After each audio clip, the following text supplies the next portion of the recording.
Greetings and bienvenue, Midnight Crew. Thank you for returning to this broadcast.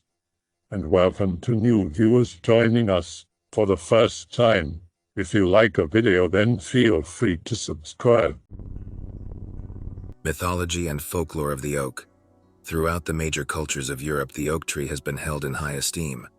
To the Greeks, Romans, Celts, Slavs, and Teutonic tribes, the oak was foremost amongst venerated trees, and in each case associated with the supreme god in their pantheon, oak being sacred to Zeus, Jupiter, Dagda, Perun, and Thor, respectively.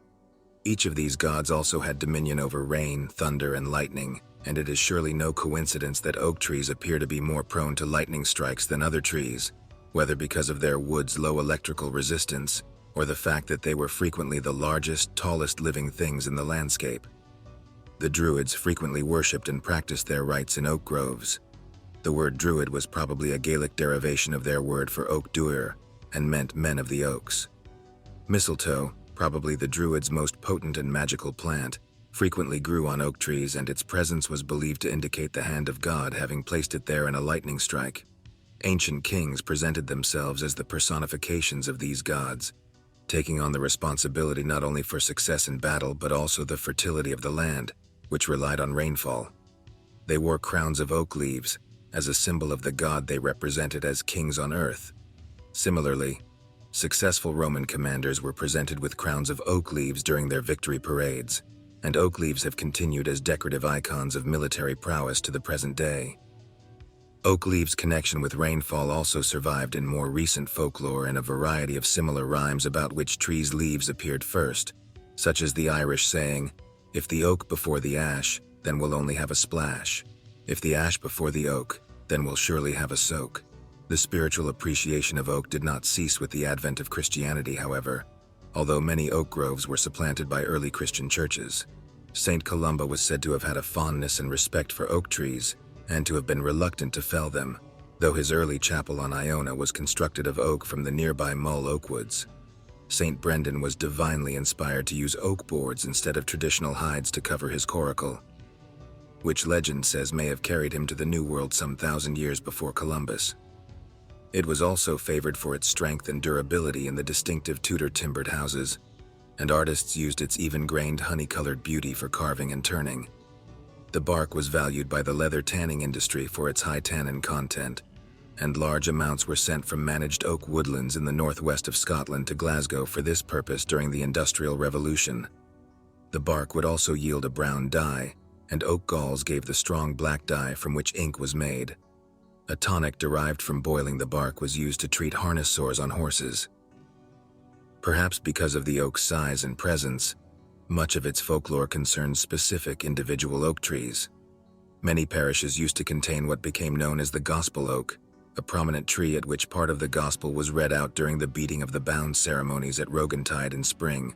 In Somerset stand the two very ancient oaks of Gog and Magog, named after the last male and female giants to roam Britain, which are reputed to be the remnants of an oak-lined processional route up to the nearby Glastonbury Tor. The major oak in Sherwood Forest is purported to be the tree where Robin Hood and his merry men hatched their plots, and is now a popular tourist attraction, though this particular tree probably does not predate the 16th century. In Leicestershire, the topless oaks in Bradgate Park were said to have been pollarded as a sign of mourning following the beheading, in 1554, of Lady Jane Grey, who had lived at the nearby Bradgate Hall. After the Battle of Worcester in 1651, King Charles II hid from the Roundheads in a large oak at Boscobel. In 1660, he instigated the 29th of May as Royal Oak Day to celebrate the restoration of the monarchy. Children would wear oak leaves, or better still, oak apples, as part of a custom which officially lasted until 1859, but in fact continued until well into the 20th century. Once again, the symbol of oak leaves had royal connections, and so it won't be a surprise which plant was the clan badge of the royal clan Stuart. The word druid is derived from Proto-Indo-European druo, a suffixed form of the root deru, be firm, solid, steadfast. The word truth comes from the same root, as does the ancient word for tree, and more specifically oak. Specifically, the word druid is derived from the Celtic compound druid, strong seer, from Old Celtic derwas, true, from Proto-Indo-European root deru, tree, especially oak, plus wid, to know, from Proto-Indo-European root wade, to see. Hence, it literally means they who see know the truth. The Germanic languages also used identical words to mean tree and truth, treo. It's worth noting that oaks are also referred to in Holy Scripture. For example, the oaks of Mamre, where Abraham met with the Lord, that is, he saw the truth. The Druids were men who were said to know the truth. The English word used today that would be closest in meaning to Druid would be Orthodox. Beat me 4 years ago. Visit Village A in northwest Bulgaria with my girlfriend, her uncle, aunt, and her cousin. Road is crap. Village is almost abandoned. Helping out with emptying their house so they can sell it. Houses are 60 meters away, thick woods in between. My girlfriend's cousin, as usual, has an attitude problem. Now I see why she keeps to herself. Ask girlfriend what's up. She says there's a legend in the village about Samodivas that dance on the streets at night and can be heard passing the street as a strong wind with a mixture of female laughter and crying. Samodivas, Balkan dryads, as in pretty half-naked wood chicks that possess lethal magic, entrap young men with their songs and then steal their souls. Yep, laugh it off. Later in the evening, go out to take a piss. Toilets in the other end of the backyard. Small village. Early 20th century houses. No sewer system. Wind blows. Hear said female laughter and crying. Nope. Rush back to the house. Chimney falls 1 meter behind me as I head for the door. Wind blows away fast. Laughter disappears little by little. Enter while scared. No one heard anything except girlfriend's cousin. Show them the chimney. Many shrugs. It seems some visitors hear them from the first visit, while others who live there have never heard it. In the morning, we took a straw in the woods and found a burned circle with some kind of gray goo in the middle. My girlfriend's uncle said it's from a recent dryad dance. Later the second day, we finish packing and leave. Stop at neighbor Village B. No one believes me. Says it's a made-up story from Village A to attract tourists in an attempt not to let the village die out. Meh. 2 months ago, I heard the update that Village A is already abandoned and the houses decay unusually fast and the forest accumulates everything at a very high pace. Village B have started hearing the voices and having strange occurrences. I spent most of my childhood in the French countryside in a place where people were highly superstitious and essentially had their own beliefs. They had in fact been in open conflict with the local parish priests for decades, who considered this to be heresy. They essentially revered some entity without a name nor a formal description that could take many forms, including animals and other people, and all those superstitions revolved around behaving appropriately so you don't make it angry, as he is apparently constantly watching you, and also about avoiding running into it. This belief is very old, how much is unknown, but at least 3 generations, that's how long memories of the oldest went back. There's also something about how countless people there lost fingers during varied accidents, and how those that didn't lose any finger would eventually end up committing self-termination, and this was linked to this belief. When I was a kid, my grandmother used to grab my hand while she was holding a knife and pretend she would cut my fingers so I wouldn't commit self-termination like the others. That's how serious the matter was there.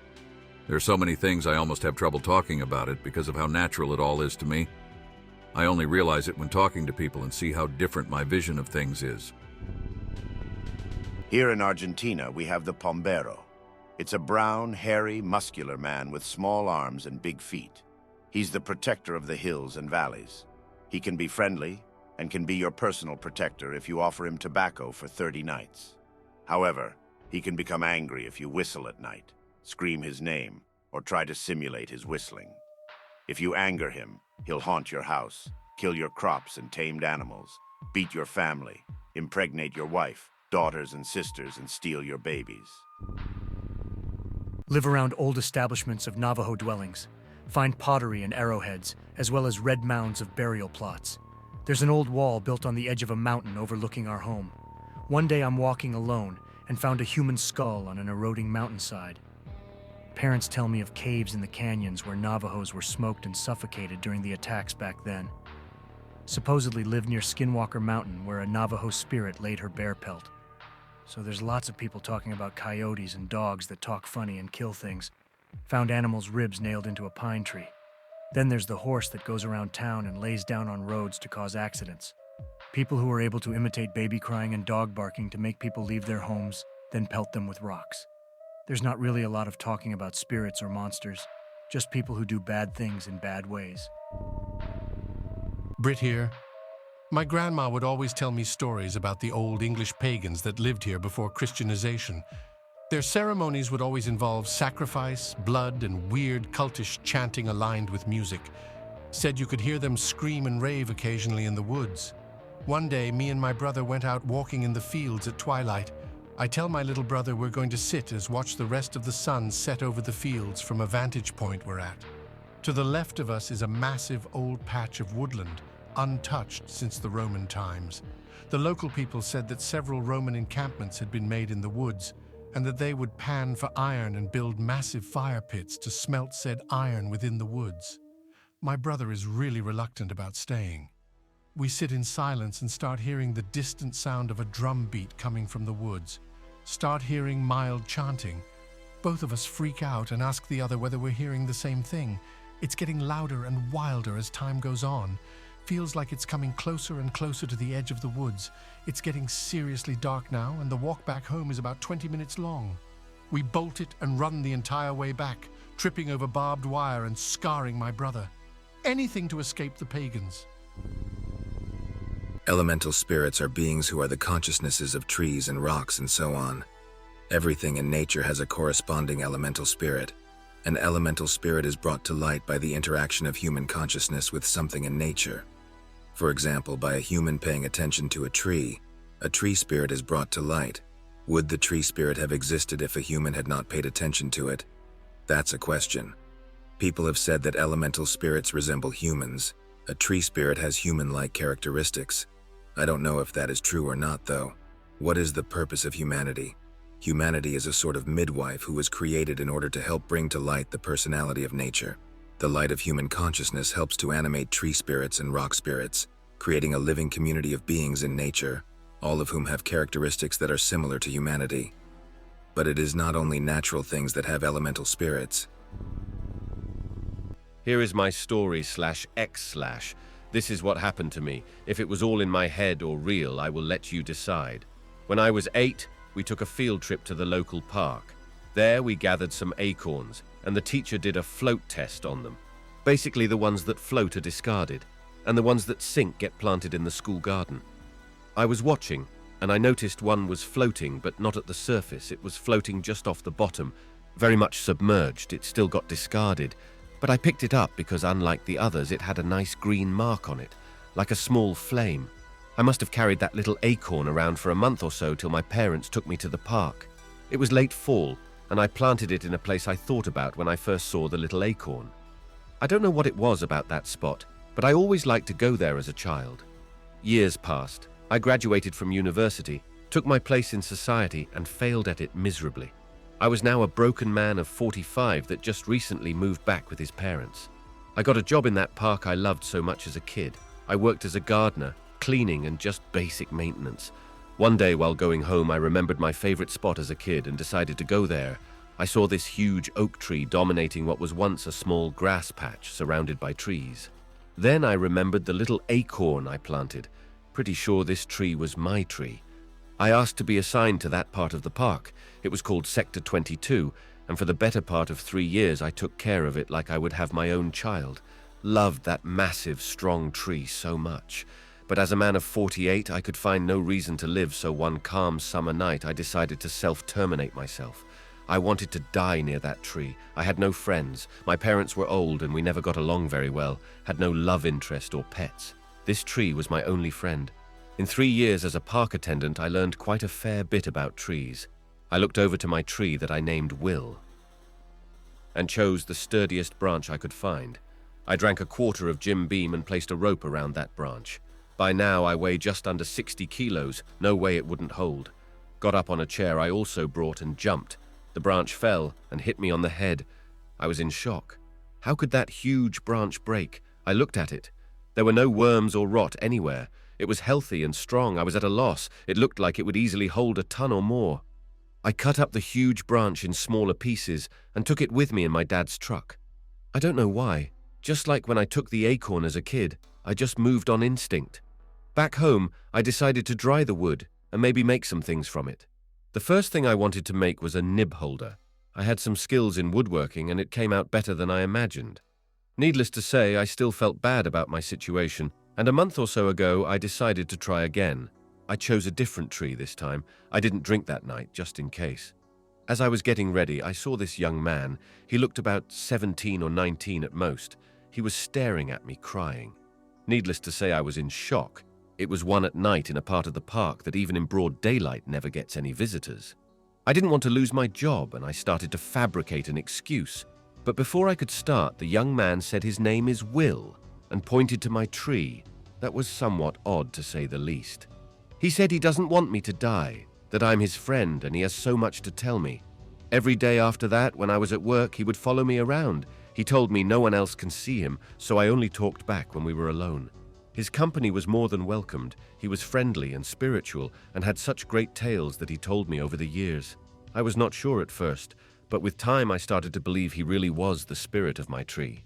He helped me out a lot. My life was back on track. I got 3 promotions and I was now park supervisor, the highest position you can get here.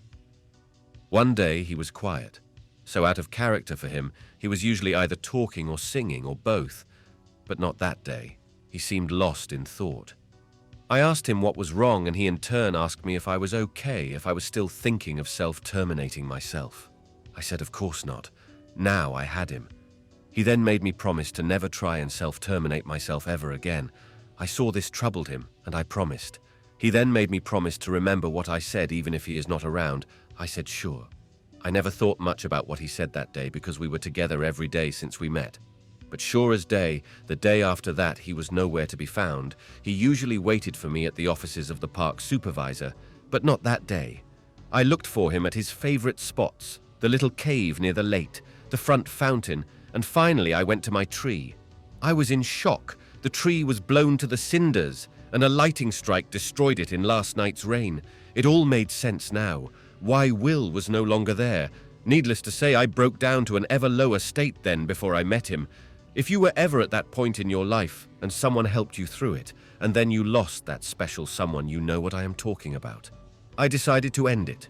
I researched more ways to self-terminate myself. I was not going to fail this time. I was going to overdose on sleeping pills, have an exit bag over my head as well as setting my room on fire.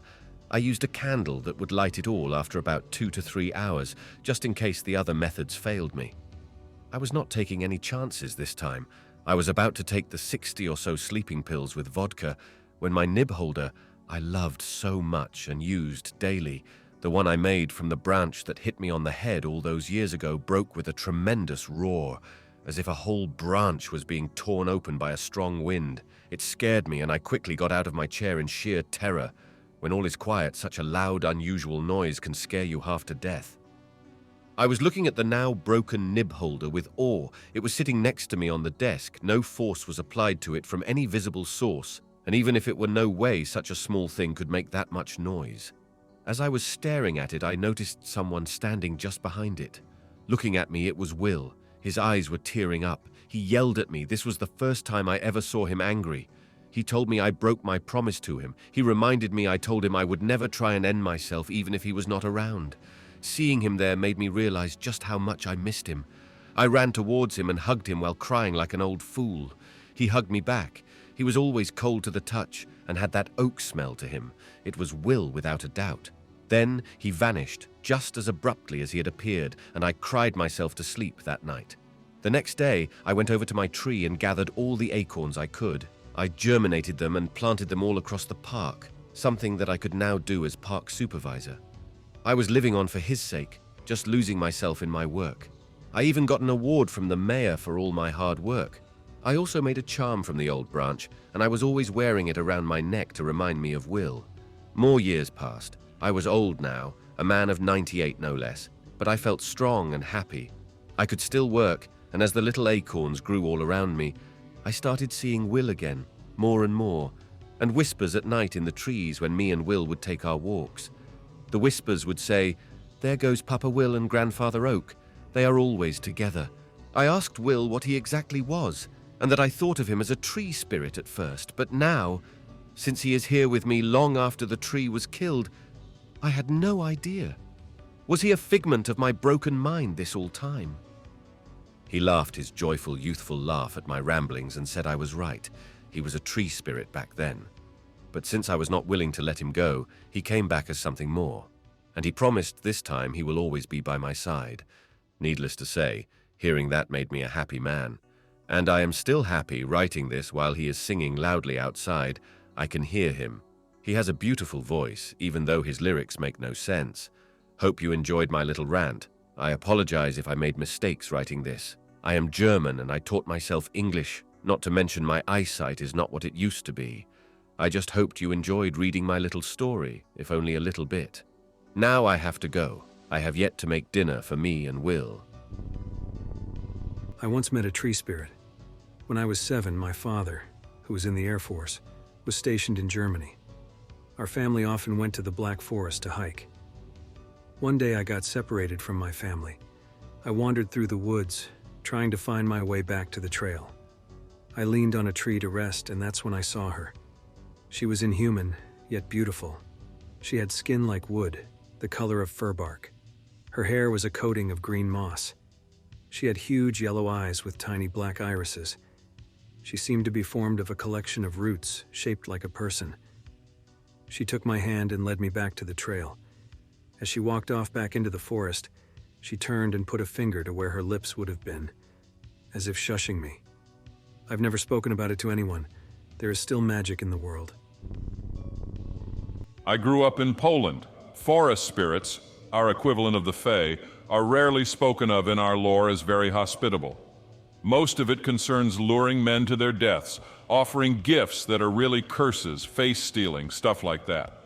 So I come to America where your hippies in the 60s made some cheap plastic mockery of the old stories so they could excuse their drug addictions and nude forest larks as worships. The Fae became all cute and lovable, and gullible morons started pretending fairies like Tinkerbell weren't famous for stealing babies and replacing them with a changeling only a few decades prior. In short, your new age ideas of things are just some guy trying to sell feel-good bullshit somewhere. Most Fae and most of the stories I used to be told were bone-chilling. There are a few benevolent ones, but old world mythology used to be blood-soaked and horrifying before you Americans decided to turn them into children's cartoons for some reason. The being OP describes resembles one who likes to seduce hunters, then strangle them when they sleep. On occasion, they won't be in the mood, so they will bless his weapon to say, "Never miss," or "never break." They are said to be protective of children, but envious of mothers as they themselves cannot have children. So a kid will be left alone, or guided out of the woods, but a pregnant mother might be induced to miscarry, or be lured deeper into the woods to die of starvation and the elements. I'm not projecting anything. I'm relaying the mythology my grandparents passed to me. Those are still around. They are. I'm not saying that such stories are lost. Just saying that I keep running into these new age types who seem to think fairy tales are about Disney characters, or these wise and noble beings concerned only with our well-being and more or less enslaved to our perceptions and awaiting us to exercise our will to command them to serve us, not even close. People forget the untold millennia when the light died with the setting sun, and there were volumes written and even more only spoken for every sound in the trees that happened after dark. Stories of bloodshed, mind control, enslavement, torture, and death at the hands of beings with terrifyingly singular natures and cruel reptilian wit who hurt us in unspeakable ways for no other reason than because they could. People forget that predators of the soul used to lurk in the darkness just beyond the light of the fire, and nowadays prefer to buy in to feel-good magic crystal peddlers and their renditions of things to excuse responsibilities from their actions, and pretend like all these electric lights and computers banished such ignorant, scary tales along with the dark. They prattle on about how things are only bad if you allow them to be, and preach some stupid consumerist version of peace and love like evil is only a concept of the mind. It must be easy for people who have never known hardship to make such claims. But when I take them into the forest and see their eyes darting nervously towards every rustle in the trees, I know. I know that no matter how loud they protest, they know the truth of things. They may never admit it, but they know that there are things lurking in the dark behind the trees. I hope that you enjoyed tonight's broadcast. If you enjoyed tonight's story, then please subscribe to the channel as more green texts will appear daily. A new broadcast will appear when the clock strikes midnight Central Time.